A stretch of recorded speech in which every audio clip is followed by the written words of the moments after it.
Ali Bongo's spiritual father has just been arrested in Gabon alongside his eldest son, Nuruddin.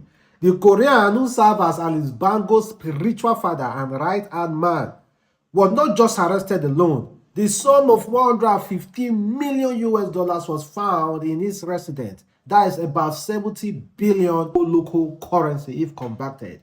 And his son Nuruddin was also arrested, and other family members as well. Just imagine a spiritual father having such amount, 115. It's not 15, it's not 150,000 US dollars. 115 million US dollars with him in his residence. A spiritual father, a Korean. That's to tell you that Ali Bongo has forsaken his heritage totally. He has forsaken their gods totally. Well, yesterday I posted a video of the incident and the coup d'etat that just happened recently, and the video went viral. Well, thank you guys for making that video go viral. My purpose of mainly sharing that content was not just to make money, but also at least to show these leaders, maybe they might come across the video, other leaders in other nations, that see, you necessarily do not have to pack all this money. Maybe their close associates are lying to them. For example, Ali Bongo still had the effrontery to come out and plead with masses to come out to make noise. He had the effrontery to do a live broadcast asking the masses to come out and fight on behalf of him and his family.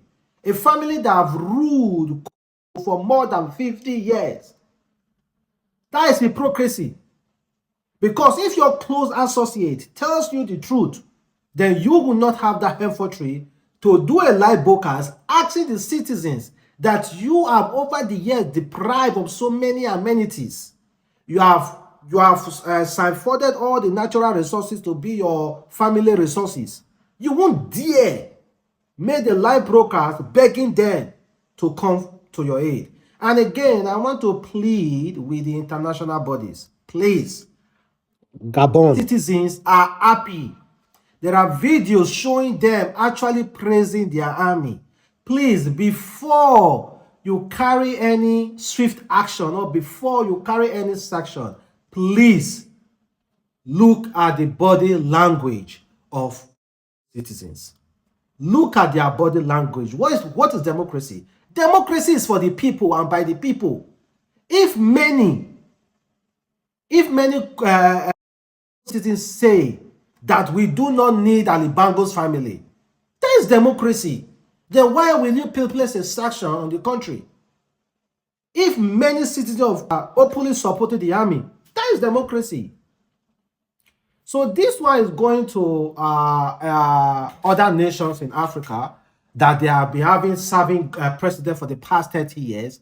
If you want to be serving as a president, please do the right thing with your citizens. Do not oppress them.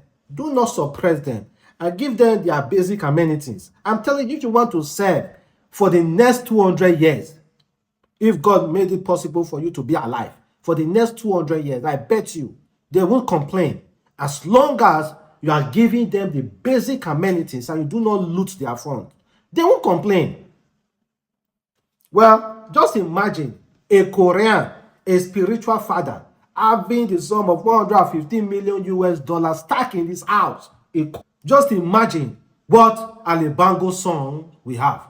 Just imagine what the senator we have. Just imagine what the vice president, if there's vice president, we have. Just imagine what other prominent men close to Ali Bongo's family we have, or Ali Bongo's direct family. Just imagine if a spiritual father that is not a Korean, a spiritual father having such money stuck in his house. Just imagine.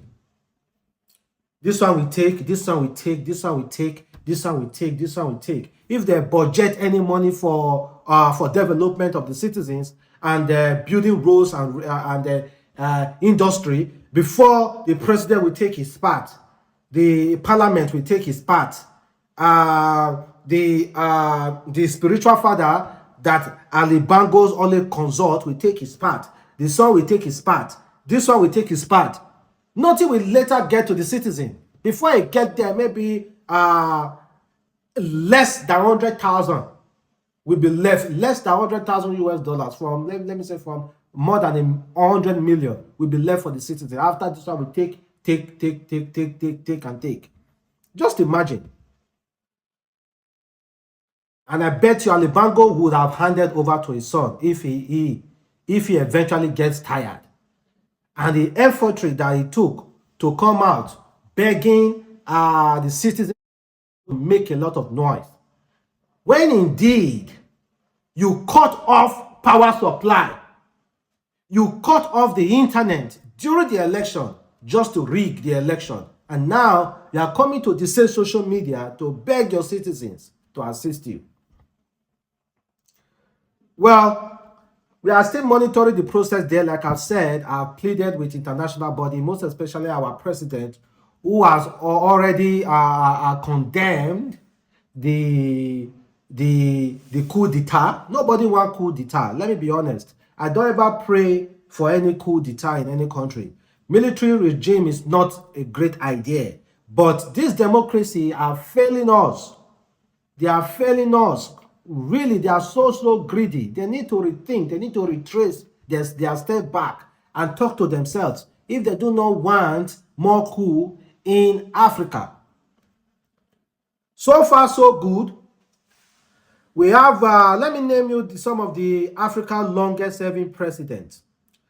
Currently, we have Teodoro Obiang, Equatorial Guinea. He has ruled that country for the past 44 years, and his son is the vice president. Paul Biya from Cameroon, he has ruled for 41 years since 1982. Yoweri Museveni, that is Uganda, 37 years since 1986. Yes, Afeweki, Interior, has ruled that country for the past 30 years since 1993.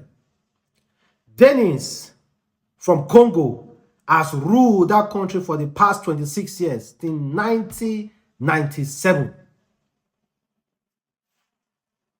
Ishmael Omar has ruled his country for the past 24 years since 1999.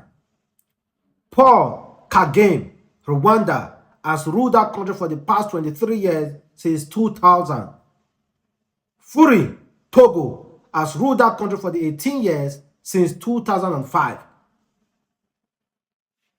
Well, it's not about how long. It's not about how long. I don't really care about how long. But democracy, one person is not a monopoly of knowledge. You are not a king. It's not only you that has all the knowledge in the country. It's not only you that can rule the country. Allow other people. That is democracy. But if you must rule, if you must force yourself to be there, and you are playing the games of the West, good and fine. What your citizens are asking of you is, don't oppress them with army. Give them basic amenities. Why is it so hard for you guys to do that? Because they want to create this artificial poverty. Artificial poverty, because they think that keeping your belly empty will make you think. The only thing you will ever think about is how to get the next meal, how to get food. Before you know it, you are 60 years old. And for the past 60 years or for the past 40 years, the only thing you have been thinking about all your life is how to work for the next meal. That is the systematic approach they are using. How to work for the next meal. That's the only thing you can imagine. And again, because of this new development, Cameroon president and Rwanda president had to sack a lot of military heads, retired a lot of military aid and change their cabinets because they are afraid. They are afraid of coup d'etat. In any country, the only people The only institution that can fight any coup is not the government, it's the people. It's the citizens that can fight any coup, not the government. How many are you guys? Not the government. The citizens are the only institution in the country that can fight the military. It's military whenever there's any coup.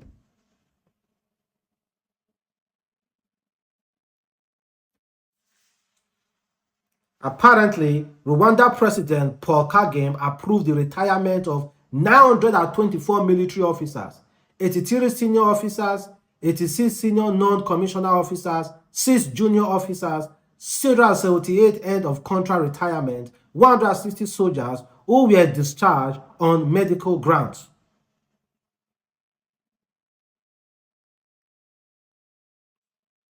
But Kagame, honestly, is actually doing something great in Rwanda. Please, if there's any Rwanda here, let me know. Even though it's doing something great, you are not the monopoly of knowledge. Allow people to come in and impute their knowledge. The citizens of Gabon are happy. Please, the international body should monitor the body responses, the body language of the citizens. If they are revolting, we can come in. But if they are not revolting, they are happy, praising. Who are you from another country who is enjoying your basic amenities, want to come to another person's country to tell that person's country on how they should be happy or how they should reject something that they feel is good for them? Who are you? And again, to our president, apparently they say the African Union is working with ECOWAS to place sanction on Gabon.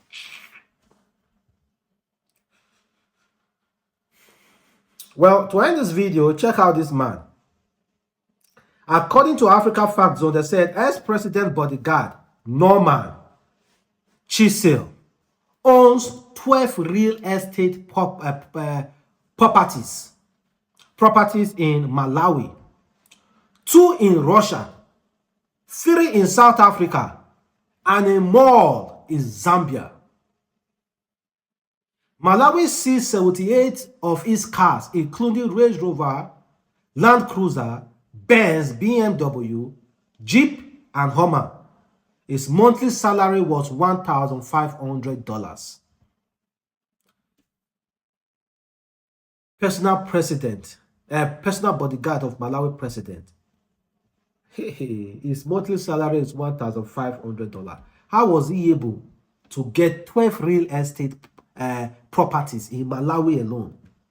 2 in Russia, 3 in South Africa, and a mall in another country. He doesn't have nothing, no tangible thing in his own country. That's how they ate their own country. And had 78 cars were seized. That means this man had up to 150 cars. 78 cars were seized. Africa, we need to really check ourselves. But thank you guys for watching. The boy Adamslink.